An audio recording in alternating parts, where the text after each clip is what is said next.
Guys, അപ്പൊ ക്യാപ്ഷനിൽ തന്നെ നിങ്ങൾക്ക് കാണാൻ പറ്റുന്നുണ്ടായിരിക്കും ഇന്നത്തെ കണ്ടന്റ് എന്നുള്ളത്. അപ്പൊ ഇന്ന് ഞാൻ നിങ്ങൾക്ക് പറഞ്ഞുതരാൻ പോകുന്നത് ബേസിക് ആയിട്ടുള്ള സ്കിൻ സൈക്ലിംഗ് ആണ് ഞാൻ നിങ്ങൾക്ക് പറഞ്ഞുതരാൻ പോകുന്നത്.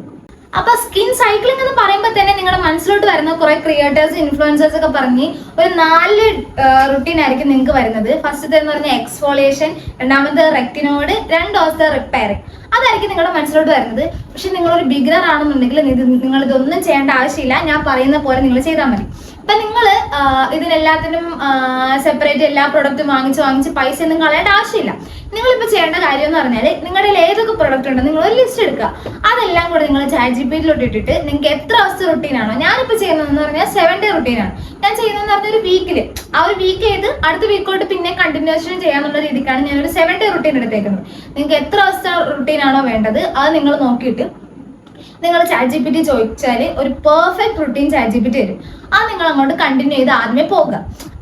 അപ്പോൾ നിങ്ങളിലുള്ള പ്രൊഡക്റ്റ് വെച്ച് നിങ്ങൾ അങ്ങോട്ട് യൂസ് ചെയ്താൽ മതി. ഇപ്പൊ ഞാൻ നിങ്ങൾക്ക് പറഞ്ഞുതരാം, ഞാൻ ചെയ്യുന്ന ഒരു സ്കിൻ സൈക്ലിംഗ് മെത്തേഡ് ഞാൻ നിങ്ങൾക്ക് പറഞ്ഞുതരാം. എൻ്റെ ഉള്ള പ്രൊഡക്റ്റ് വെച്ചിട്ടാണ് ഞാനിപ്പോൾ തുടങ്ങിയേക്കുന്നത്. ഞാനിപ്പോൾ ഒരു ബിഗിനറാണ്. ഞാനിപ്പോൾ ചെയ്ത് അങ്ങ് തുടങ്ങിയിട്ടുള്ള ഒരു കുറച്ച് ആയിട്ടുള്ള കേട്ടോ. പക്ഷെ എന്നാലും ഞാൻ കണ്ടിന്യൂസ് ആയിട്ട് എനിക്ക് ചെയ്യാൻ പറ്റിയിട്ടില്ല കുറച്ച് ഇതൊക്കെ കാരണം. എന്നാലും എനിക്ക് ഇനി കണ്ടിന്യൂസ് ആയിട്ട് പെർഫെക്റ്റ് ആയിട്ട് എനിക്ക് ചെയ്യണമെന്ന് എനിക്ക് ആഗ്രഹമുണ്ട്. അതായത് ഞാൻ ചെയ്യുന്ന ഒരു സാധനം ഞാൻ കാണിച്ചു തരാം.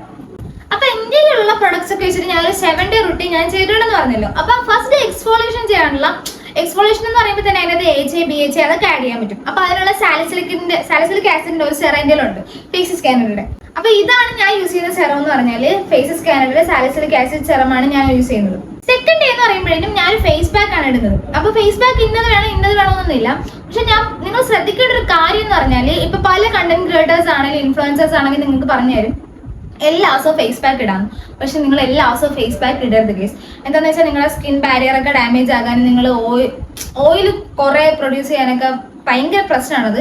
അതുകൊണ്ട് നിങ്ങൾ ഒരിക്കലും ഡെയിലി നിങ്ങൾ ഫേസ് പാക്ക് നിങ്ങൾ യൂസ് ചെയ്യരുത്. നിങ്ങൾ ഒരു വീക്ക്ലി ട്വൈസ് ഒക്കെ നിങ്ങൾ ഫേസ് പാക്ക് ഇടാവുള്ളൂ. അപ്പൊ 2ാമത്തെ ദിവസം എന്ന് പറഞ്ഞാൽ ഞാൻ ഫേസ് പാക്ക് ആണ് ഇടുന്നത്. 3ാമത്തെ ദിവസം എന്ന് പറഞ്ഞാൽ ഇപ്പോൾ റെറ്റിനോൾ ആണ് നിങ്ങൾ യൂസ് ചെയ്യേണ്ടത്. പക്ഷേ ബിഗിനേഴ്സിന് റെറ്റിനോൾ അത്ര നല്ലതല്ല. അപ്പോൾ ഞാൻ കുറെ ഡീപ്പ് റിസർച്ച് ചെയ്ത് ഞാനൊരു സാധനം കണ്ടുപിടിച്ചിട്ടുണ്ട്. റെറ്റിനോളിന് പകരം ബിഗിനേഴ്സിന് യൂസ് ചെയ്യാൻ പറ്റുന്ന ഒരു സാധനമാണ് കോജിക് ആസിഡ് എന്ന് പറഞ്ഞാൽ. അപ്പോൾ ഫേസ് സ്കാനറുടെ തന്നെ ഒരു കോജിക് ആസിഡ് നൈറ്റ് ക്രീം ഉണ്ട് എൻ്റെ അടുത്ത്. അതാണ് ഞാൻ തേർഡ് ഡേ ഞാൻ യൂസ് ചെയ്യുന്നത്. 4th ഡേ ഞാൻ പിന്നെ വേറൊരു പാക്ക് ഞാൻ ഇടും. ഈ പറഞ്ഞ മാതിരി വീക്ക്ലി ട്വൈസ് ആണ് ഞാൻ ഇടുന്നത് പാക്ക്. അപ്പോൾ ചൊവ്വാഴ്ചയും വ്യാഴാഴ്ചയാണ് ഞാൻ പാക്ക് ഇടുന്നത്. അപ്പോൾ 5ാമത്തെ ദിവസം അതായത് വെള്ളിയാഴ്ച ഈ പറഞ്ഞ മാതിരി എൻ്റെ അടുത്ത് ഒരു ഗ്ലൂട്ടാത്തയുടെ ഒരു സെറ ഇരിപ്പുണ്ട്. അതാണ് ഞാൻ 5ാമത്തെ ദിവസം ഞാൻ യൂസ് ചെയ്യുന്നത്. പിന്നെ ശനിയാഴ്ച 6ാമത്തെ ദിവസം എൻ്റെ അടുത്ത് ഒറോവിയുടെ ഒരു ക്ലിയർ സ്കിൻ ജെൽ ഉണ്ട് നൈറ്റ്. അത് നൈറ്റ് യൂസ് ചെയ്യുന്നൊരു ഇതാണ്. അതാണ് ഞാൻ 6ാമത്തെ ദിവസം ശനിയാഴ്ച ഞാൻ യൂസ് ചെയ്യുന്നത്. പിന്നെ 7ാമത്തെ ദിവസം ഞാൻ യൂസ് ചെയ്യുന്നത് നാൽപ്പാമരാതി തൈലായിരുന്നു ഞാൻ യൂസ് ചെയ്യുന്നത്. പക്ഷെ അതിന് എന്തൊക്കെയോ പ്രശ്നമുണ്ട്. അത് തേച്ചിട്ടാണെന്ന് തോന്നുന്നത് എൻ്റെ മുഖത്ത് കുറച്ച് കുരു വന്ന്. അപ്പം ഞാൻ പറഞ്ഞു തന്നെ പറഞ്ഞാൽ ശ്രദ്ധിക്കേണ്ട ഒരു കാര്യം, നിങ്ങൾ ഏത് പ്രൊഡക്റ്റ് നിങ്ങൾ യൂസ് ചെയ്യുന്നുണ്ടെങ്കിലും ആദ്യമേ നിങ്ങൾ കയ്യിലോ കാലിലോ പാച്ച് ടെസ്റ്റ് ചെയ്യണം. അത് എന്തായാലും മസ്റ്റാണ്. കാരണം എന്ന് പറഞ്ഞാൽ ഏത് പ്രൊഡക്റ്റ് യൂസ് ചെയ്തിട്ടാണെന്ന് അറിയത്തില്ല. ഞാൻ റിസർച്ച് ചെയ്ത് വന്നപ്പോഴേലും എനിക്ക് തോന്നുന്നു നാൽപ്പാമരാതി അതിൻ്റെ സ്കിന്നിന് ചേർന്നിട്ടില്ല എന്ന് തോന്നുന്നു. എൻ്റെ മുഖത്ത് ഫുള്ള് ഞാൻ സൈഡിൽ കാണിച്ചു തരാം എൻ്റെ ഫോട്ടോ. എൻ്റെ മുഖത്ത് ഫുള്ള് കുരുവായിട്ട് അവസാനം ഞാൻ ഫാർമസി പോരു ആ ഓയിൽമെന്റ് കൂടെ ഞാൻ കാണിച്ചു തരാം. ആ ഒരു ഓയിൽമെന്റ് തേച്ചിട്ടാണ് എൻ്റെ ഫേസിൽ ഒന്നും തേക്കാണ്ട് ജസ്റ്റ് ക്ലെൻസർ മാത്രം ഞാൻ യൂസ് ചെയ്ത് ആ ഒരു ഓയിൽമെന്റ് കൂടെ തേച്ചപ്പോഴാണ് എൻ്റെ ഫേസിൽ നിന്ന് കുരു മൊത്തം പോയത്. അപ്പൊ നിങ്ങൾ പാച്ച് ടെസ്റ്റ് എന്തായാലും മസ്റ്റ് ആണ്. അപ്പൊ 7ാമത്തെ ദിവസം ഞാൻ ഈ പറഞ്ഞ മാതിരി നാൽപ്പാമരാതിയാണ് ഞാൻ ആ ദിവസം ഞാൻ യൂസ് ചെയ്തത്. പക്ഷെ ഇപ്പൊ ഞാനത് യൂസ് ചെയ്യുന്നില്ല. ആ ഓയിൽമെന്റ് ഞാൻ കാണിച്ചു തരാം. അപ്പൊ ഇതാണ് ആ ഓയിൽമെന്റ്.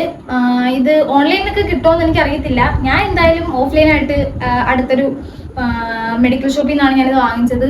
ഇത് ഒരു 1000 ദിവസം എനിക്ക് അത്രക്കൊന്നും റിസൾട്ട് ഒന്നും ഇല്ലായിരുന്നു. പക്ഷെ ഒരു 5ാമത്തെ ദിവസമൊക്കെ ആയപ്പോഴേലും എൻ്റെ മുഖത്തുണ്ടായിരുന്ന പകുതി മുക്കാലും കുരു പോയി ഗൈസ്. ഞാൻ വേറെ ഒരു ക്രീമും ഞാൻ യൂസ് ചെയ്യുന്നില്ലായിരുന്നു ആ ഒരാഴ്ച. ഞാൻ ഇതും ജസ്റ്റ് ഫേസ് വാഷ് മാത്രമേ ഞാൻ യൂസ് ചെയ്യുന്നുണ്ടായിരുന്നുള്ളൂ. പക്ഷെ നല്ലൊരു റിസൾട്ടാണ് എനിക്കിത് കിട്ടിയത് കേട്ടോ. നിങ്ങൾ ജസ്റ്റ് നിങ്ങളുടെ അടുത്തുള്ള കുരുവൊക്കെ ഉണ്ടെന്നുണ്ടെങ്കിൽ നിങ്ങൾ അടുത്തുള്ള വല്ല മെഡിക്കൽ ഷോപ്പിലും തിരക്കിയാൽ ഇത് കിട്ടും. ഇത് മാത്രമല്ല, ഇതൊക്കെ ഞാൻ യൂസ് ചെയ്യുന്നതിന് കൂടുതൽ തന്നെ ആദ്യം ഞാൻ ഇത് തുടങ്ങുന്നതിന് മുന്നേ ഫേസ് വാഷ് ഇട്ട് നല്ലോണം ഫേസ് കഴുകും. പിന്നെ അത് കഴിഞ്ഞ് നേരെ വന്നിട്ട് ഞാൻ ടോണർ യൂസ് ചെയ്യും. ഞാൻ പ്ലമ്മിന്റെ ടോണറാണ് ഞാൻ യൂസ് ചെയ്യുന്നത്. പിന്നെ അത് കഴിഞ്ഞിട്ട് ഞാൻ എല്ലാ ദിവസവും പറ്റുവാണെന്നുണ്ടെങ്കിൽ ഇതെല്ലാം ഞാൻ യൂസ് ചെയ്തിട്ട് കുറച്ചു നേരം ഞാൻ വെച്ച് എല്ലാം ഡ്രൈ ആയി കഴിഞ്ഞിട്ട് ഞാൻ അലോവേറ ജെൽ ഞാൻ യൂസ് ചെയ്യാറുണ്ട്. അപ്പൊ ഇതൊക്കെയാണ് എൻ്റെ ബേസിക് സ്കിൻ കെയർ റുട്ടീൻ എന്ന് പറഞ്ഞാല്. പിന്നെ ഏറ്റവും കൂടുതൽ ശ്രദ്ധിക്കേണ്ട ഒരു കാര്യം എന്ന് പറഞ്ഞാൽ, ഏറ്റവും ഇമ്പോർട്ടൻ്റ് ആയിട്ട് കോച്ചിക്ക് ഇടുന്നതിന്റെ പിറ്റേ ദിവസം ഏറ്റവും കൂടുതൽ ശ്രദ്ധിക്കേണ്ട കാര്യം പറഞ്ഞാല് മസ്റ്റ് ആയിട്ട് നിങ്ങൾ സൺസ്ക്രീൻ ഇട്ടിരിക്കണം പിറ്റേ ദിവസം പോകുമ്പോഴേക്കും. അപ്പൊ അത്രയൊക്കെ ഉള്ളൂ. നിങ്ങൾക്ക് എന്തെങ്കിലും ഡൗട്ട് ഉണ്ടെന്നുണ്ടെങ്കിൽ കമന്റിൽ ചോദിച്ചാൽ മതി. എന്തായാലും ഞാൻ റിപ്ലൈ ചെയ്യുന്നതായിരിക്കും. കൂടുതൽ കമന്റ് ഉണ്ടെന്നുണ്ടെങ്കിൽ നമുക്ക് ഡീറ്റെയിൽഡ് ആയിട്ടൊരു അടുത്തൊരു സെക്കൻഡ് പാർട്ട് വീഡിയോ ഇടാം. Okay, by.